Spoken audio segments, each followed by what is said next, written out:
नमस्कार, कंज्यूमर अड्डा में आपका स्वागत है। आपके साथ मैं हूं विपिन भट्ट और आज हम बात करने जा रहे हैं कोरोना के एक ऐसे लक्षण के बारे में जिसका नाम तो है हैप्पी, लेकिन वो कर देगा आपको सैड, क्योंकि अगर ये लक्षण पहचान में नहीं आया सही वक्त पे तो सीधे आईसीयू जाने का खतरा पैदा हो जाता है। जी हाँ, आज हम बात कर रहे हैं हैप्पी हाइपोक्सिया की, यानी एक ऐसा लक्षण जहां पर शरीर में ऑक्सीजन की कमी होने लगती है, लेकिन विडंबना यह है कि मरीज को उसका पता नहीं चलता और जब पता चलता है तो काफ़ी देर हो चुकी होती है। तो आखिर ऐसा क्यों होता है हैप्पी हाइपोक्सिया? पिछली लहर में तो हमने ये बात नहीं सुनी थी, अचानक से ये इस बार इतनी ज़्यादा क्यों सुनने में आ रही है?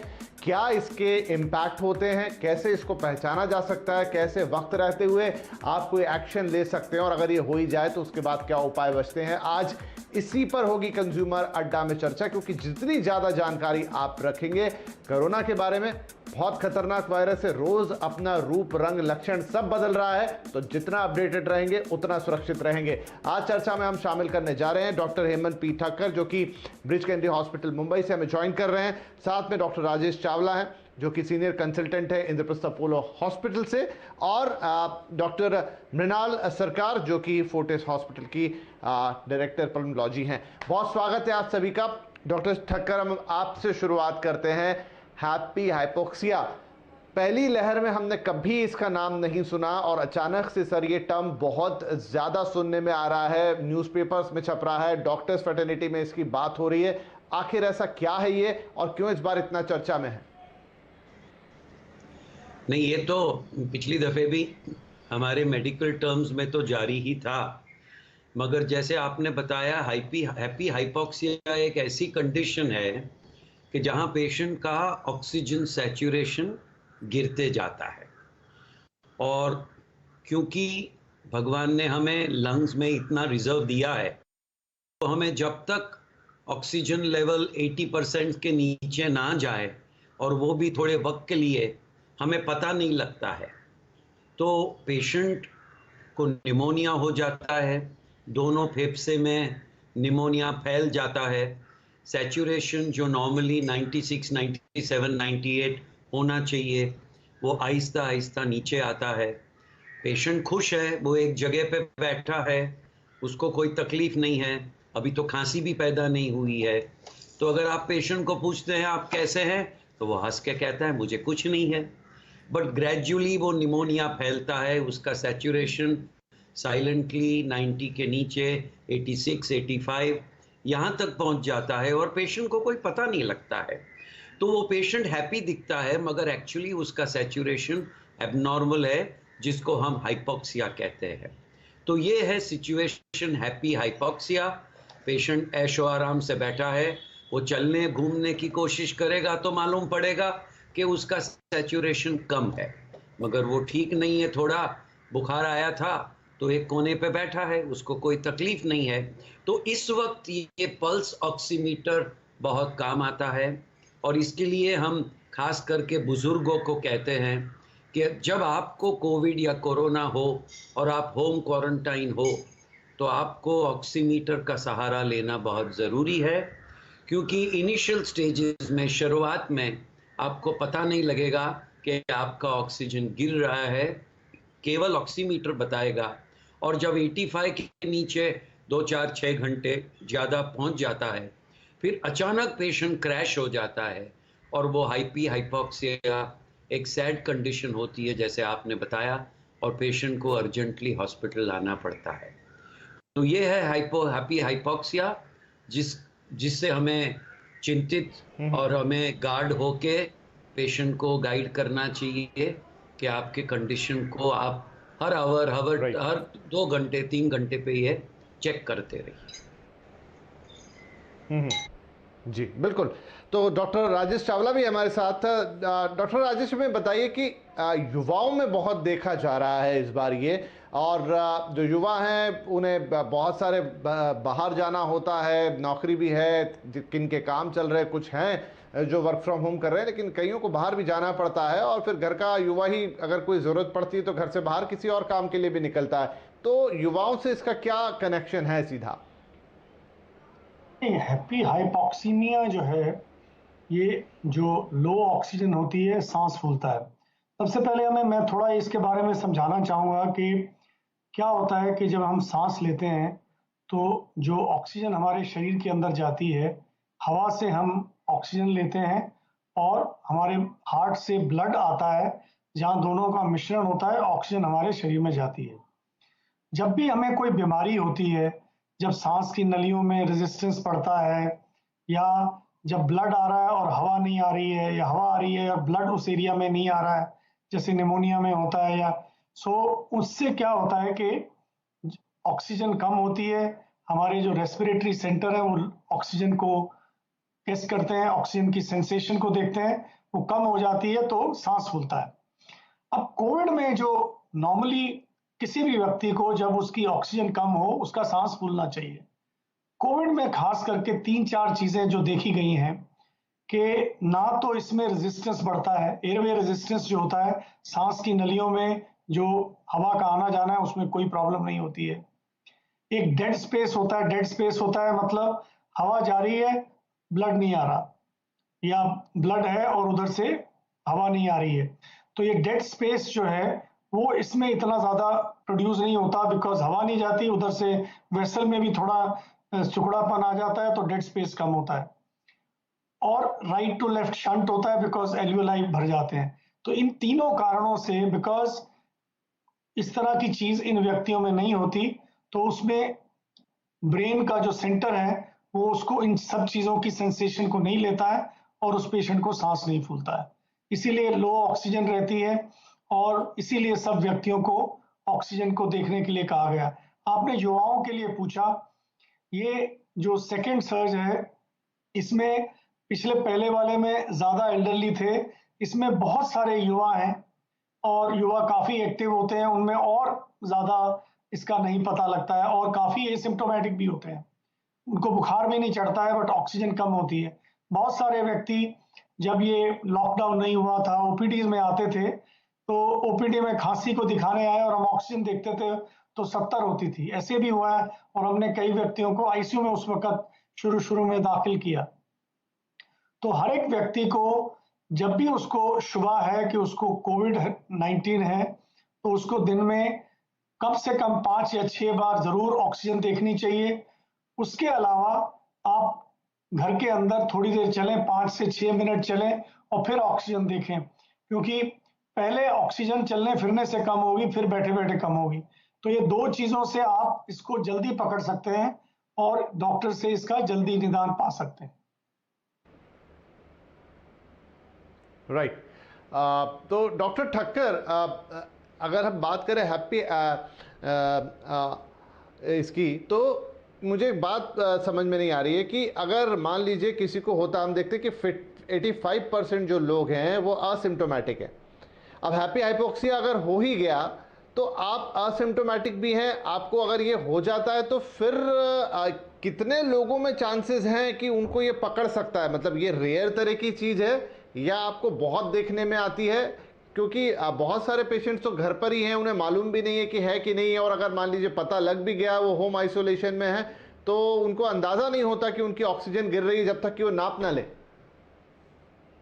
आपका सवाल बहुत इम्पोर्टेंट है और मैं लोगों को ना घबराने के लिए क्लैरिफाई कर दूं कि 85% लोग जो एसिम्प्टोमेटिक होते हैं, यानी उनको बुखार, खांसी, दमा, कुछ भी सिम्टम्स नहीं होते हैं, ज़्यादातर में उनको हैप्पी हाइपोक्सिया नहीं होता है।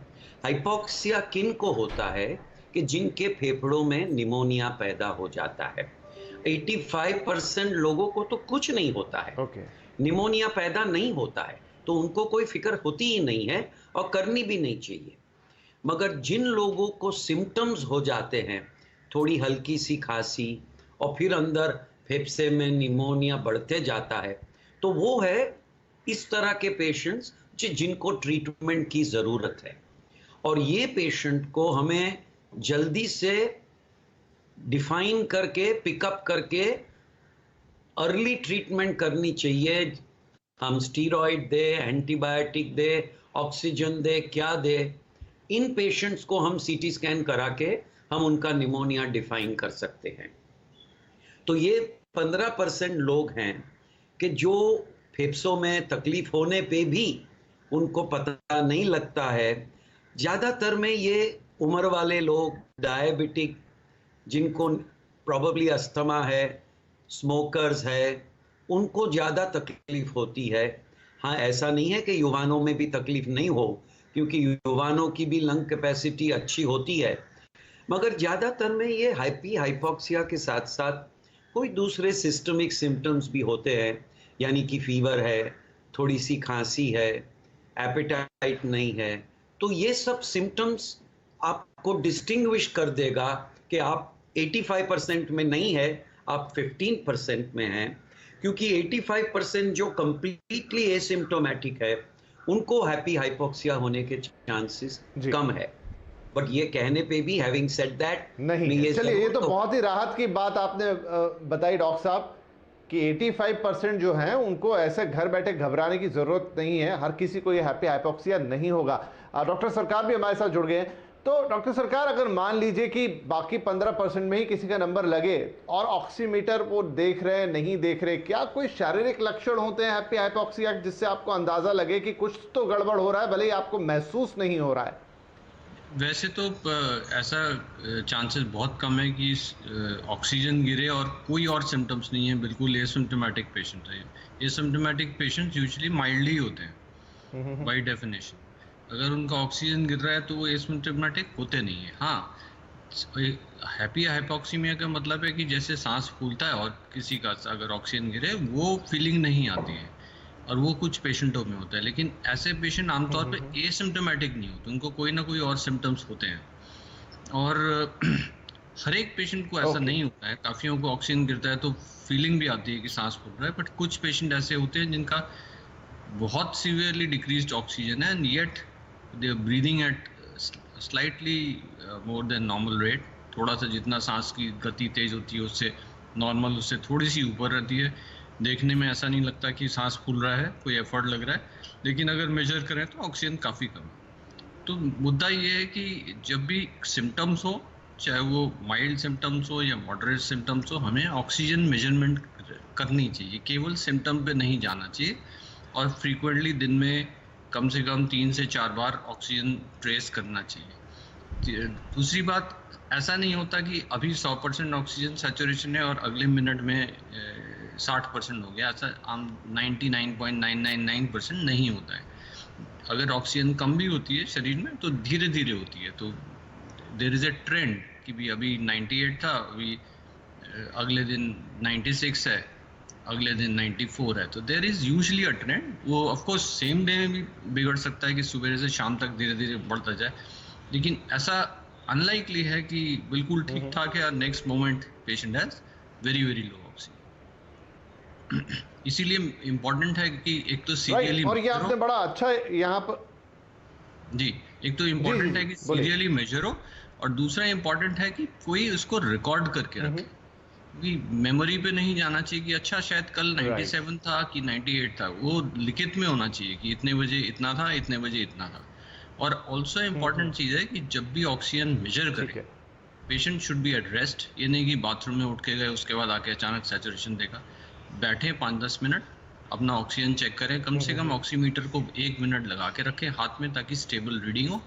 और अगर उसमें ग्राफ आता है, ज़्यादातर सैचुरेशन में मॉनिटर में छोटे से छोटे में ग्राफ वाला भी व्यू आता है, वो अगर देखें और सारे ग्राफ सिमिलर हैं, इसका मतलब स्टेबल रीडिंग आ रही है, वो रीडिंग करेक्ट है। क्योंकि काफ़ी कंफ्यूजन इससे भी होता है कि लोग लगाते हैं और 1 सेकंड बाद कोई रीडिंग देख के उससे रिएक्ट करते हैं। तो ये इंपॉर्टेंट है, छोटी बारीक चीज़ें हैं, बट इसकी तरफ ध्यान देना जरूरी है।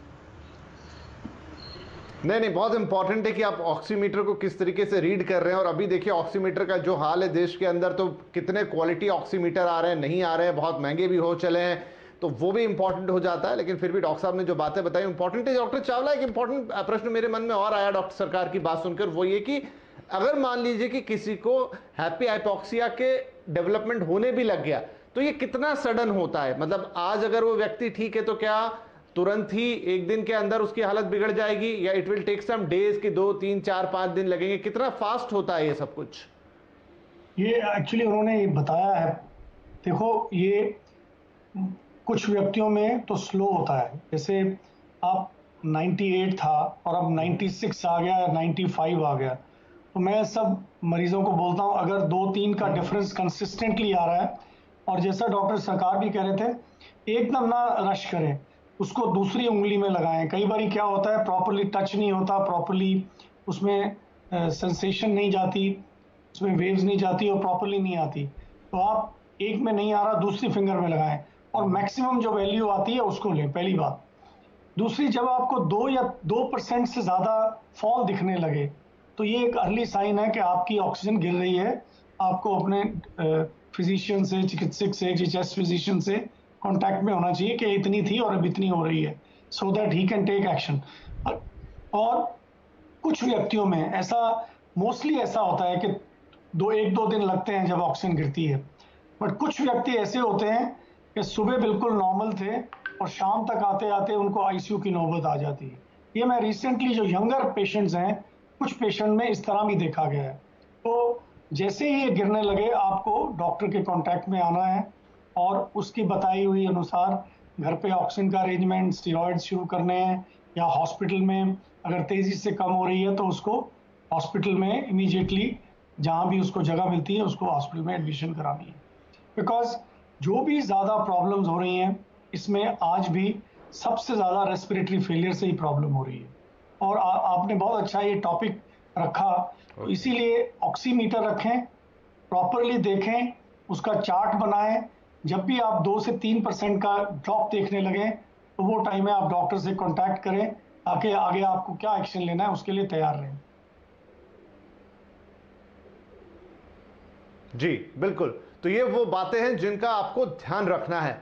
और अब मान लीजिए कि दुर्भाग्य से हैप्पी हाइपोक्सिया आपको हो ही गया, तो क्या करेंगे आप? क्या घर पे ही कोई उपाय करेंगे? हो सकता है, क्योंकि बहुत सारे टेक्निक इन दिनों हम देखते हैं कि इंटरनेट पे देखने को मिलती है, इवन डॉक्टर्स भी सजेस्ट करते हैं कि आप उल्टा लेटें और उससे ऑक्सीजन लेवल बढ़ता है। या आपको नहीं, एक बार अगर आपको ऑक्सीजन लेवल डिप होता हुआ दिखाई देता है तो फिर आपको सीधे हॉस्पिटलाइजेशन की तरफ ही जाना पड़ेगा, या कम से कम उसे एक इमरजेंसी माननी पड़ेगी। क्या करेंगे आप? ये बड़ा सवाल है। इस सवाल का जवाब लेंगे इस छोटे से ब्रेक के बाद।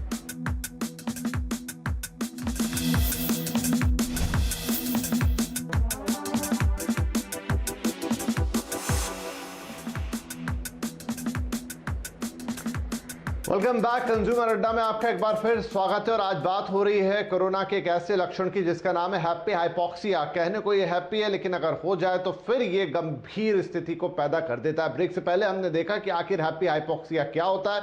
ये ऑक्सीजन से जुड़ी हुई समस्या है जिसका कई बार पता नहीं चल पाता और युवाओं में इन दिनों काफी देखी जा रही है। वैसे तो हमारे डॉक्टर पैनल ने बताया कि 85% जो असिम्प्टोमेटिक लोग हैं उन्हें इससे ज्यादा घबराने की जरूरत नहीं है। बस अपना ऑक्सीजन लेवल मॉनिटर करते रहें, उस पर नजर रखिए, उससे आपको पूरा अंदाजा लग जाएगा। ऑक्सीमीटर का प्रयोग कैसे करना है वो भी देख लिया, लेकिन अब खुदा ना खास्ता अगर किसी को हैप्पी हाइपोक्सिया हो ही जाता है तो क्या करना है? क्या खुद ही आप ऑक्सीजन लेवल बढ़ा सकते हैं? क्या कोई दवाई है? क्या कोई एक्सरसाइज है? या फिर ये एक इमरजेंसी कॉल है?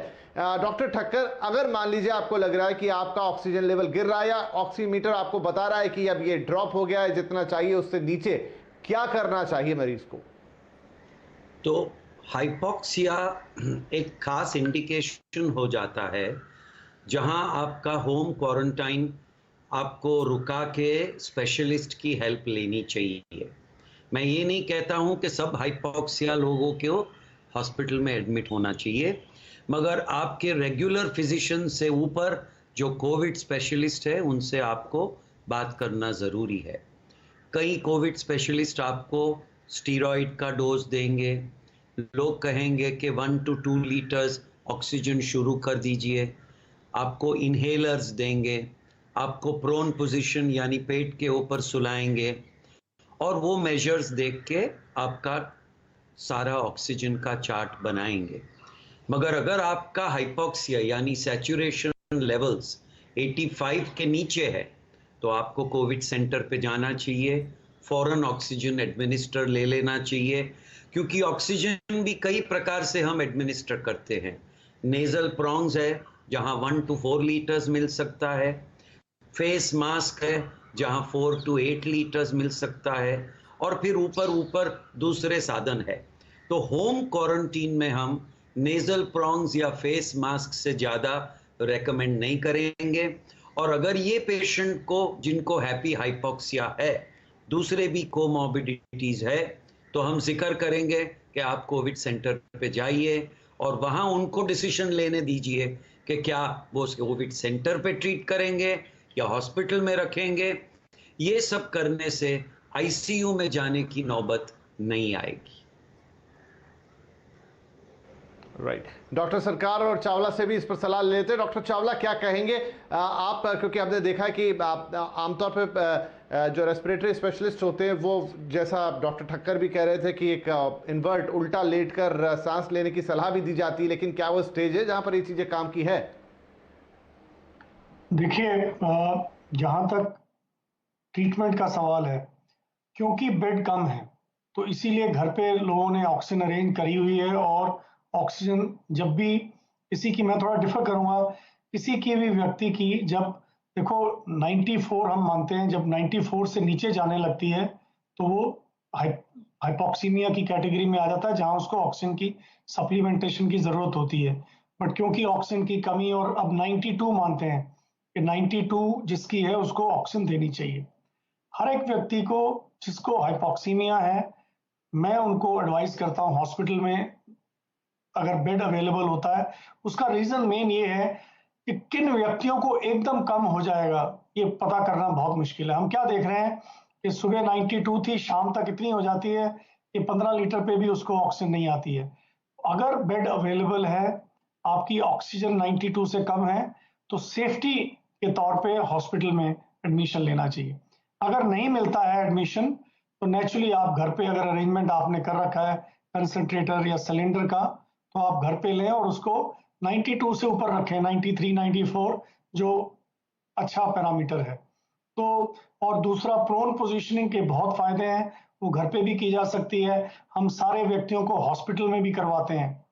बाकी जो डॉक्टर साहब, डॉक्टर टक्कर भी कह रहे थे, ये सारी चीजें, नेबुलाइजर, ब्रोंकोडाइलेटर, बहुत थोड़ा फायदा होता है इनसे, बट ये सब चीजें भी ऐड करते हैं। और मेन चीज जो होती है, किसी को भी ऑक्सीजन कम होती है तो स्टेरॉइड जो है वो एक मेन दवा है। वो उस वक्त पहले ज्यादा नहीं लेनी चाहिए, बट उस वक्त इसकी मैंडेटरी हो जाता है। अगर उसको कॉन्ट्रा इंडिकेशन नहीं है स्टेरॉइड की, तो उसको स्टेरॉइड घर पे ही शुरू कर दे, ताकि जब हॉस्पिटल में जाए तो फिर वो कंटिन्यू कर सकते हैं, या उसको इंट्रावेनसली या जैसे भी देना चाहें वो दे सकते हैं। ठीक है। डॉक्टर सरकार, आपकी राय? मैं डॉक्टर चावला से सहमत हूँ। ऑक्सीजन अगर गिरा है तो ये इमरजेंसी है, डेफिनेटली पेशेंट को हॉस्पिटलाइज होने की ज़रूरत है। क्योंकि ऐसा नहीं है कि आज अभी 2 लीटर है तो हो सकता है रात तक 10 लीटर ऑक्सीजन की ज़रूरत पड़े। तो we should not wait for a crisis. Only reason कि घर पे ऑक्सीजन की बात चल रही है या घर पे ट्रीटमेंट की बात चल रही है, वो केवल इसलिए है कि शायद आज हॉस्पिटल्स में बेडों की कमी है। लेकिन हमें कोशिश करनी चाहिए कि जैसे ही ऑक्सीजन गिरे, एक तो सबसे पहले संपर्क करना चाहिए डॉक्टर से। अपने व्हाट्सएप पढ़ के ना इलाज करें, सबसे खतरनाक मेरी अपनी एक्सपीरियंस में यही है। दूसरी बात, जी, तो डॉक्टर सरकार, कुछ, मैं माफ कीजिए क्योंकि समय मेरा कम रह गया, कोई ऐसा तरीका हो सकता है जिसे आप प्रिकॉशन से इसे प्रिवेंट कर पाएं, या ये किसी के बस की बात नहीं है? It's not preventable. और मैं सिर्फ ये कहना चाहूँगा कि ऑक्सीजन गिरने का कारण केवल कोविड निमोनिया नहीं है, पल्मोनरी एम्बोलिज्म भी हो सकता है, कार्डियक इवेंट भी हो सकते हैं, क्योंकि हार्ट भी इन्वॉल्व होता है। तो घर में केवल बैठ के ऑक्सीजन लेना या गोली लेना can be dangerous also. So ideally unless कोई बेड्स की अवेलेबिलिटी नहीं है, they should get admission as quickly as possible. Oxygen at home, घर पर ऑक्सीजन या दवाइयाँ घर पर केवल टेम्पोराइजिंग है, यानी समय कुछ पाए जब तक बेड वगैरह का इंतजाम हो सकता है कि थोड़ी सी दवाई से ठीक हो जाए, हो सकता है हॉस्पिटल की सिर्फ वार्ड में एडमिशन होकर घर चले आए बिना किसी दिक्कत के। लेकिन ये भी हो सकता है कि रातों रात या कुछ घंटों में मामला बिगड़ जाए और आईसीयू या हाई डिपेंडेंसी यूनिट की ज़रूरत पड़े। तो ऐसे में अगर घर से जाना पड़े तो वो बहुत ज़्यादा अननेसेसरी रिस्क बढ़ा सकती है। तो ये बहुत इंपॉर्टेंट है कि इस चीज़ को डिले ना करें। सेल्फ ट्रीटमेंट या घर पे ट्रीटमेंट के अपने रिस्क भी हैं। जी,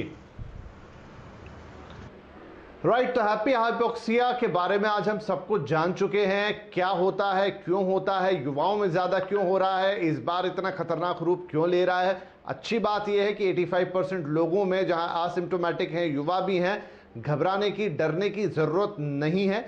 लेकिन अगर हो भी जाता है तो फिर एक इमरजेंसी सिचुएशन है, तुरंत डॉक्टर से तो संपर्क आपको करना ही है, स्पेशलिस्ट से। और अगर फिलहाल बेड नहीं मिलता है तो जितनी देर वो आपको जो भी एडवाइस कर रहे हैं उसे फॉलो कीजिए, और उसके बाद जहां तक पॉसिबल है अगर एडमिशन हो जाता है तो शायद ये एक ऐसी इमरजेंसी कंडीशन है जो मॉनिटर लगातार मांगती है, मॉनिटरिंग मांगती है, एक स्पेशलाइज्ड पर्सन द्वारा जो कि डॉक्टर हैं, उसकी ज़रूरत पड़ सकती है। और दुर्भाग्य से इसका कोई अलग से प्रिवेंशन नहीं है कि आप कुछ बातों का ध्यान रख लेंगे और इससे बच जाएंगे। लेकिन हाँ, ये कॉम्प्लेक्स ना हो जाए, इससे जान पर ना बनाए, उसका एक सरल तरीका है कि आप चीज़ों पर ध्यान रखिए और एक ऑक्सीमीटर ज़रूर रखिए अपने पास। अगर आप कोविड से संक्रमित है घर पे, और शायद यूं भी इस समय होना चाहिए जहां पर आप अपनी ऑक्सीजन सैचुरेशन लेवल को लगातार देखते रहें, और 92, 90 के आसपास जैसे ही आता है एक अलार्मिंग बेल होगी जहां आपको डॉक्टर से संपर्क करना होगा। लेकिन हाँ, बस ध्यान रखना है, सतर्कता रखनी है, उससे डरना नहीं है, घबराना नहीं है। अभी भी परसेंटेज बहुत कम है, लेकिन फिर भी हर किसी की जान कीमती है, हर किसी का स्वास्थ्य कीमती है, और ये समय ऐसा ही है। और कोरोना जिस तरीके से रूप बदल रहा है, आप कह नहीं सकते कौन सी चीज़ किस दिन कितनी बड़ी हो जाएगी, इसलिए जानकारी आपका हथियार बनेगी। तो चलिए, आज के इस कार्यक्रम में इतना ही। आप सभी महानुभावों का कार्यक्रम में शामिल होने के लिए बहुत शुक्रिया। नमस्कार।